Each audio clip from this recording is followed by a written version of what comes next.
What's going on, guys? Today we're going to be talking about how to heal an anxious attachment style.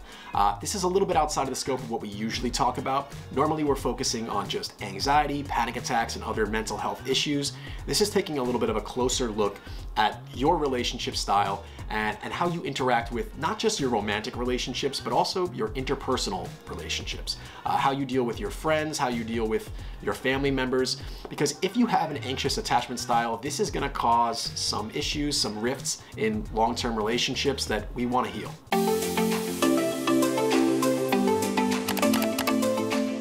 Let's start by talking a little bit about what an anxious attachment style looks like.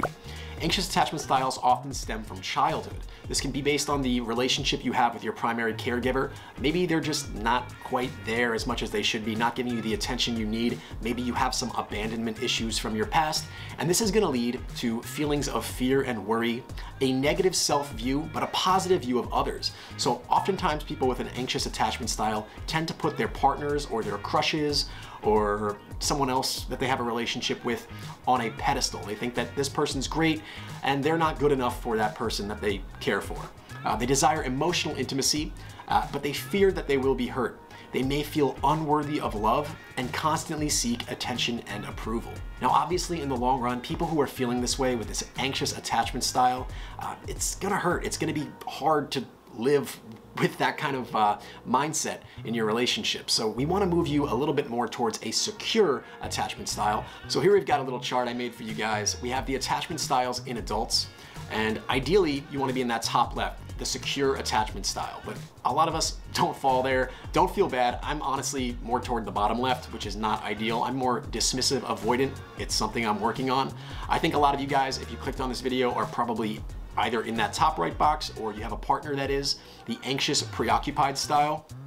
And then maybe some of you guys are also in that bottom right, the disorganized attachment style. So wherever you fall, we're gonna try to work on that. In this particular video, we're really gonna focus on the anxious, preoccupied style though. Now you definitely are gonna wanna be, if you fall into that box, with somebody who has a secure attachment style.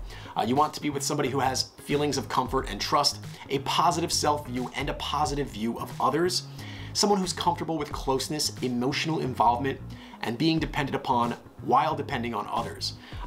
Because, you know, like I said, you might feel unworthy of love. You might be seeking attention and approval and have this negative self-view. So you're really gonna wanna be with someone who is mindful of those feelings that you're experiencing and able to help you through them and make you feel more confident in your relationships. As someone who falls into the bottom left box myself, I definitely have a high need for independence, positive self-view, often a negative view of others due to maybe some trust issues, I'll admit. I tend to avoid attachment and closeness, emotional relationships, relying on others, or having others rely on me. So let me just tell you, being in that bottom left box, I often attract people in the top right box. People who, as I kind of push and distance, they tend to cling and grab and think, oh, why isn't he paying as much attention to me? Why is he seeming distant? What did I do wrong? And this is a really ugly cycle that's not good for anybody. Everybody winds up hurt, upset, and in a worse position than they were before the relationship, which is why I really want to drive home. If you are someone with an anxious attachment style, you should really, really be with someone who's got a secure attachment style. Finally, in the bottom right down there, we've got disorganized, which is a negative view of others and a negative view of self. They can be very inconsistent in relationships. They'll want that emotional intimacy, but they fear they may be hurt. So they want relationships but avoid them out of that fear. And this can often stem from childhood. Oftentimes people with an anxious attachment style want emotional closeness and healthy relationships, but their own low self-esteem can get in the way of having a healthy relationship. This often stems from as early as childhood, but can be any time throughout their adult life where they felt abandoned, abused, or neglected. And as a result, it can be really hard for them to maintain a healthy relationship without their self-esteem issues getting in the way. If you don't know what I mean by self-esteem issues, I mean, these are the kinds of people who might be double texting, triple texting, quadruple texting, kind of freaking out. Why didn't he answer me? Why didn't she answer me? What's going on? Are they cheating on me? They don't like me anymore, they don't love me anymore, so they're going, you know, more and more aggressive, and before they know it, they push that other person away completely, when realistically, maybe the person's phone just died, or maybe they were driving and they weren't reading their texts. And think usually this is the trap that people with anxious attachment styles kind of fall into. If not by doing that, then by something kind of similar.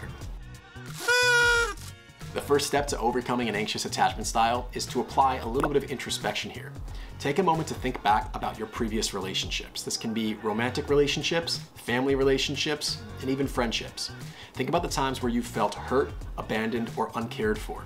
Try to identify these feelings and recognize that the person you're talking to now is not the same person that has hurt you in the past. This new person hopefully has given you no reason not to trust them as an individual. Healing an anxious attachment style becomes a lot easier when we know where those original feelings stem from. Step number 2 for overcoming an anxious attachment style is to not let your emotions guide your decisions.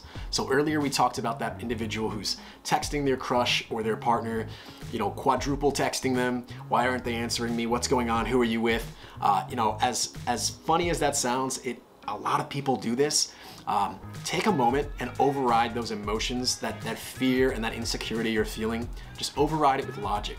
Recognize the fact that the person you're texting or the person you're talking to might not be doing or feeling all of those things that you fear. Give them the benefit of the doubt. Maybe their phone died. Maybe they're driving and they can't answer the phone. Maybe they're at a job interview or with their parents. Maybe they got distracted by a cool dog at the park. Or maybe they're just as anxious as you and thinking of a response to send back. It's easy to make up worst case fake scenarios in our head, but it's also easy to override those irrational situations with logical ones. Step number 3 for overcoming an anxious attachment style is going to be to find someone with a secure relationship style to date. Like I said, I personally am more avoidant.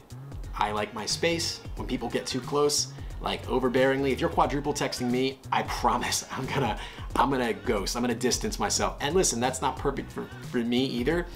But the fact is, those people don't belong with me. They belong with somebody with a secure attachment style who's gonna be a little bit better at managing that type of behavior. If you've ever heard the term universal donor for donating blood, someone with a secure attachment style is basically a universal dater. They can help you balance out your quirks. Step number 4 for overcoming an anxious attachment style is to be honest, communicative, and transparent with your partner.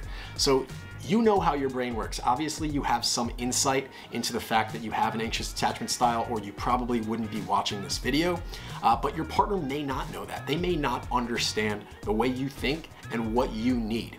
Maybe you do need a text every couple of hours, or like my mom always wants me to text that I'm okay when the plane lands. Just like little weird things like that. Maybe that's what you need. Maybe you need a certain amount of date nights per week, or a certain amount of I love yous or you're beautifuls. Whatever it may be, let your partner know how to love you best. And the 5th and final step in this process is to seek out attachment-based therapy. Attachment theory is no small field of study. It's actually something that psychologists can specialize in and really focus on in their therapy sessions. So seek somebody out who can really work through this with you, or with you and your partner, to overcome any challenges or hurdles you might be facing. If you or your partner have an anxious attachment style, I hope this video helped you out a little bit. Make sure you check the comments below or contribute your own thoughts, because this is where you might gain even further insight into what's ideal for you when dating or when dealing with family members, friendships, etc. If this video was helpful for you guys, don't forget to subscribe, comment, any of that good stuff. I'll catch you all next time.